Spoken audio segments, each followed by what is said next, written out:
बहुत साल पुराने जमाने की बात है। एक आदमी अपने परिवार के साथ एक छोटे से गांव में रहता था।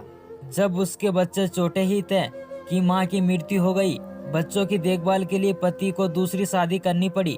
कुछ सालों के बाद सौतेली माँ भी 2 बच्चों की माँ बन गई। अब चारों भाई बहन एक साथ रहते थे। कुछ समय के बाद सौतेली माँ एकदम बदल गई। अपने बच्चों को अच्छा खाना खिलाती थी, अच्छे रंगीन कपड़े पहनाती थी और सौतेले बच्चे को पुराने कपड़े पहनाती थी। कुछ दिनों बाद सौतेली माँ ने उन्हें सूखी रोटी देकर गायों के ग्वाला भेजना शुरू कर दिया।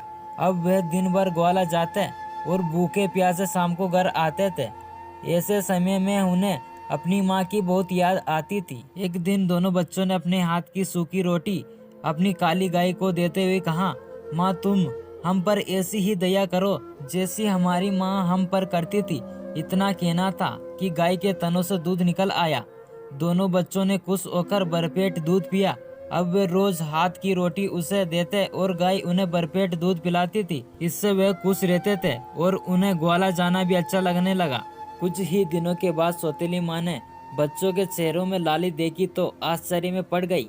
उसे अपने बच्चों पर बड़ी दया आई कि वह दुबले पतले ही थे। दूसरे ही दिन से उसने अपने बच्चों को भी सूखी रोटी देना शुरू कर दिया।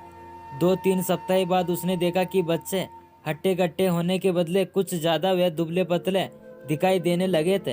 अब माँ थोड़ी उलझन में पड़ गई।